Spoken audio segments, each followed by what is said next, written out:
Hello geniuses, how are you? Well, तो आज हम लोग पढ़ने जा रहे हैं मेथड्स ऑफ चार्जिंग, यानी आवेशन के तरीके। तो आवेशन के तरीके में हम जानने जा रहे हैं कि किसी वस्तु को हम लोग कितने तरीकों से चार्ज कर सकते हैं, आवेशित कर सकते हैं। तो और आज हम लोग एक ऐसा क्वेश्चन भी सीखने वाले हैं जो बहुत इंटरेस्टिंग रहेगा हमारे लिए।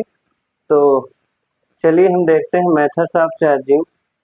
तो इसके 3 तरीके होते हैं हमारे। तीनों तरीके आप देख लीजिए: charging by friction, charging by conduction and charging by induction. यानी घर्षण के द्वारा आवेशित करना किसी वस्तु को, और चालन के द्वारा किसी वस्तु को आवेशित करना। और तीसरा तरीका है कि इंडक्शन के द्वारा, प्रेरण के द्वारा हम किसी वस्तु को आवेशित कर सकते हैं। ये हमारे 3 तरीके हैं आवेशित करने के। तो पहला जो तरीका है कि हमारा है घर्षण के द्वारा, यानी चार्जिंग बाय फ्रिक्शन। यानी आवेशित किसी वस्तु को आवेशित करने का जो तरीका है वो घर्षण के द्वारा है। तो हमने कल समझा ही था, और कल वाला लेक्चर अगर आपने नहीं देखा है तो बिल्कुल आके देखिए, और वेरी इंटरेस्टिंग था। तो यहाँ पर घर्षण, चार्जिंग बाय फ्रिक्शन में हम जानते हैं when any two suitable substance rub each other, then the electron is transferred from one object to another object. suitable शब्द आप याद रखना कि अगर हम किन्हीं दो उपयुक्त वस्तुओं को एक दूसरे के ऊपर रख कर रगड़ते हैं तो इलेक्ट्रॉन क्या होता है, बाहरी जो सेल वाले होते हैं, बाहरी ऑर्बिट्स वाले होते हैं, वो एनर्जी गेन कर लेते हैं और एक ऑब्जेक्ट से दूसरे ऑब्जेक्ट के ऊपर चले जाते हैं। इलेक्ट्रॉन जहाँ से ट्रांसफ़र होता है वहाँ पर पॉजिटिव चार्ज छोड़ देता है, क्योंकि डिफिशियंसी हो जाती है तो उसके कारण वहाँ पॉजिटिव चार्ज आ जाता है, और जहाँ को पहुँचता है वहाँ इफिशियंसी हो जाती है, अधिकता होने के कारण वहाँ नेगेटिव चार्ज आ जाता है उस वस्तु पर। तो किसी वस्तु को जो है आवेशित घर्षण के द्वारा हमने सीखा है कि किसी वस्तु को अगर हम एक दूसरे के ऊपर रख कर रब करते हैं तो उस ऑब्जेक्ट के जो बाहरी ऑर्बिट्स के इलेक्ट्रॉन्स हैं वो कुछ एनर्जी गेन कर लेते हैं, तो वो अपनी ऑर्बिट्स को छोड़कर ट्रांसफ़र हो जाते हैं इजीली। अंदर वाले हम इलेक्ट्रॉन्स जो होंगे, इनर सेल्स वाले, वो हम रिमूव नहीं कर पाएंगे, क्योंकि वहाँ पर बहुत ज़्यादा स्ट्रांग फोर्स कार्य कर रहा है। तो दूसरा तरीका हम लोग देखने जा रहे हैं चार्जिंग बाय कंडक्शन, यानी कंडक्शन के द्वारा किसी वस्तु को हम लोग कैसे चार्ज करते हैं। तो अगर हमारे पास कोई जो है चार्ज वस्तु है और एक दूसरी अनचार्ज ऑब्जेक्ट है, कोई चार्ज ऑब्जेक्ट है और दूसरा अनचार्ज ऑब्जेक्ट है, मीन्स एक हमारे पास आवेशित वस्तु है और दूसरी अनावेशित वस्तु है। तो जब हम एक दूसरे के पास ला के उसे टच कराते हैं तो जो आवेशित ऑब्जेक्ट्स होता है वहाँ पर होता क्या है, प्रेशर ज़्यादा होता है। मान लो अगर नेगेटिवली चार्ज है ऑब्जेक्ट तो वहाँ पर इलेक्ट्रॉन प्रेशर ज़्यादा होगा with respect to neutral object. तो उसके वजह से जैसे हम टच कराते हैं नेगेटिवली चार्ज ऑब्जेक्ट से जो इलेक्ट्रॉन का फ्लो होना शुरू हो जाता है। इलेक्ट्रॉन जो है अनन्यूट्रल चार्ज के ऊपर ट्रांसफ़र होने लगता है, यानी एक ऑब्जेक्ट से दूसरे ऑब्जेक्ट पर ट्रांसफ़र होने लगता है। अब ये प्रक्रिया उसके साइज और उसके शेप पर भी निर्भर करती है। ऑब्जेक्ट अगर सिमिलर हैं तो जो आवेश ट्रांसफ़र होगा वो सेम अमाउंट में हो जाएगा। अगर डिसिमिलर हैं तो ऑब्जेक्ट जो चार्ज ट्रांसफ़र हो रहा है वो डिसिमिलर होगा। तो ऑब्जेक्ट के शेप और साइज के ऊपर निर्भर करता है।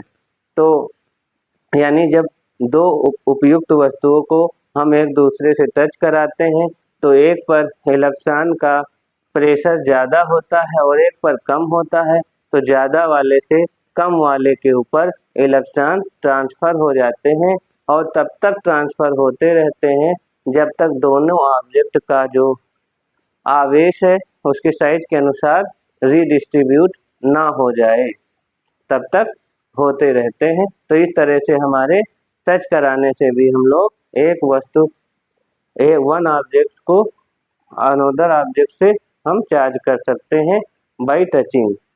तो ये हमने टच करने का तरीका सीख लिया। तीसरा तरीका जो है ये इंटरेस्टिंग है, चार्जिंग बाय इंडक्शन, यानी किसी ऑब्जेक्ट को हम लोग प्रेरण के द्वारा कैसे चार्ज करें, चार्जिंग बाय इंडक्शन। तो प्रेरण हम लोग जानते ही हैं, अगर हम लोग के पास कोई वस्तु एक पॉजिटिवली चार्ज है और अदर न्यूट्रल है, तो होता क्या है, जब हम पॉजिटिवली चार्ज को न्यूट्रल वस्तु के पास में लाते हैं तो पॉजिटिवली चार्ज जो होती है ये न्यूट्रल वस्तु में क्या होता है, नंबर्स ऑफ इलेक्ट्रॉन्स और प्रोटॉन इक्वल होते हैं। तो ये पॉजिटिवली चार्ज ऑब्जेक्ट क्या करता है, इलेक्ट्रॉन को अपनी ओर आकर्षित कर लेता है। जो इलेक्ट्रॉन इसमें है ये न्यूट्रल है, अभी अगर 5 इलेक्ट्रॉन्स है तो 5 पॉजिटिव चार्ज हैं, प्रोटॉन्स हैं, अभी तो न्यूट्रल है, लेकिन इसने किया क्या, इसको हमने पॉजिटिव चार्ज को इसके करीब लाके, हाँ ये याद रखिएगा, जो ये हमारा सिस्टम है ये आइसोलेटेड सिस्टम होना चाहिए। आइसोलेटेड मीन्स ये अर्थ से कनेक्टेड नहीं होना चाहिए, नहीं हम जिंदगी भर चार्ज करेंगे चार्ज नहीं करवा पाएंगे, इलेक्ट्रॉन अर्थ में ट्रांसफर होते रहेंगे। तो यानी यहाँ पर हम लोग कोई ऑब्जेक्ट लाते हैं, वो हो सकता है पॉजिटिव चार्ज भी हम ला सकते हैं और नेगेटिवली चार्ज ऑब्जेक्ट भी किसी अनचार्ज कंडक्टर के पास ला सकते हैं। तो हमने यहाँ पर क्या लिया है, ऑब्जेक्ट जो पॉजिटिवली चार्ज है और पॉजिटिवली चार्ज कंडक्टर को हम एक अनचार्ज कंडक्टर के पास, इसके पास ये अभी अनचार्ज था, इसके पास हम अभी इनिशियली जो अनचार्ज था इसके पास लाए, जैसे ही या इसने क्या किया, इस अनचार्ज कंडक्टर में जो इलेक्ट्रॉन्स हैं उनको नियर सरफेस की ओर अट्रैक्ट कर लिया है, अभी अट्रैक्ट करके रखे हुए है।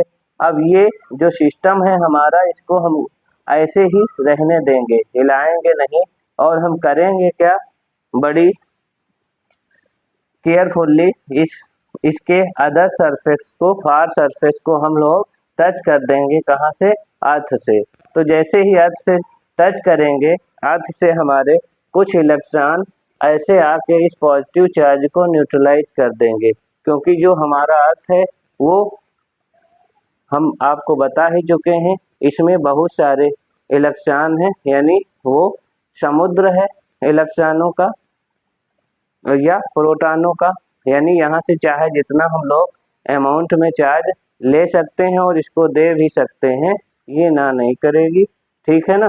तो यहाँ पर होता क्या है, जैसे ही हम लोग एक वायर से इसको, इधर से तो आवेश जा नहीं सकता है, सब आइसोलेटेड है, तो इधर से एक वायर को हम लोग, कंडक्टिंग वायर को टच कराते हैं अर्थ में, तो होता क्या है, उतने नंबर के जो हमारे हैं इलेक्ट्रॉन आके इस पॉजिटिव चार्ज को न्यूट्रल कर देते हैं, और उसके बाद वेरी केयरफुल्ली हम लोग इस वायर को रिमूव कर देते हैं। जैसे ही रिमूव करते हैं मीन्स हटा देते हैं, तो ये जो हमारा अभी ये जो सिस्टम है, ये इसके पास पॉजिटिव चार्ज क्यों अभी रखे हैं, क्योंकि इसको ये अट्रैक्ट किए हैं, ये जो कंडक्टर है, चार्ज कंडक्टर है, अभी नेगेटिव चार्ज को हमारे अट्रैक्ट किए हुए है अपनी ओर।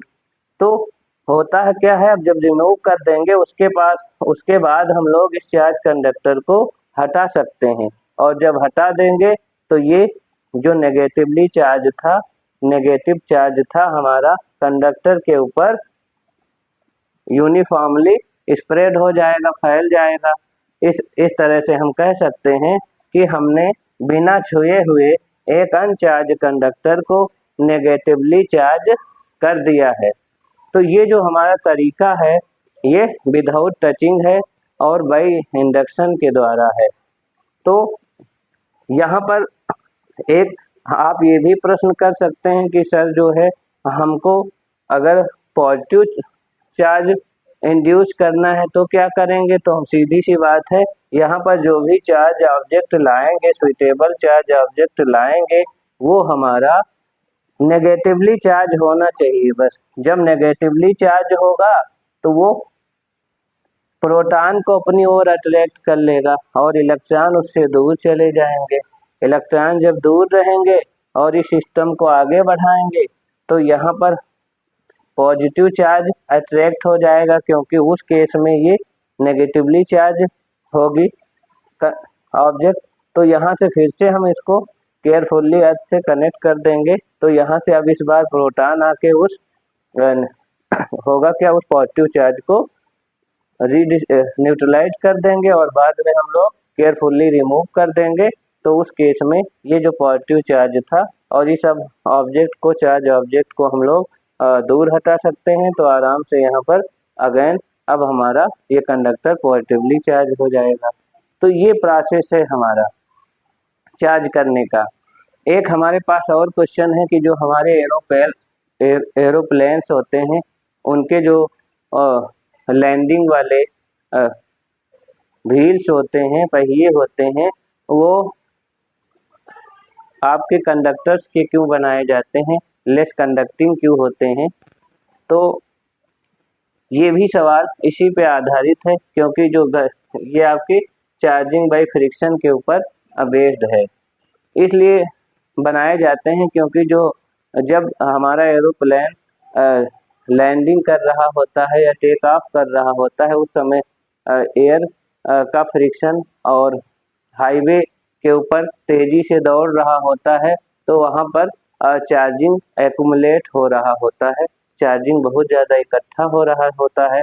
तो उसके कारण जो है विस्फोट होने के खतरे हो जाते हैं, इसलिए उसको हम लोग लेस कंडक्टिंग, स्लाइटली कंडक्टिंग बनाते हैं, जिससे कि जो उससे चार्ज एक्यूमुलेट हुआ है बाय एयर फ्रिक्शन या बाय फ्रिक्शन ऑन हाईवे, उसके कारण जो एक्यूमुलेट हुआ है वो इजीली अर्थ में चला जाता है। तो उससे जो खतरा होता है, जो डेंजर होता है हमारा, कम हो जाता है। तो आशा करते हैं ये जानकारी आपको बहुत अच्छी लगी होगी और थैंक यू फॉर वाचिंग। और आपको अच्छे अच्छे वीडियो देखने के लिए, अच्छी अच्छी जानकारी समझने के लिए आप हमारे साथ बने रहेंगे। आपका दिन शुभ हो। धन्यवाद।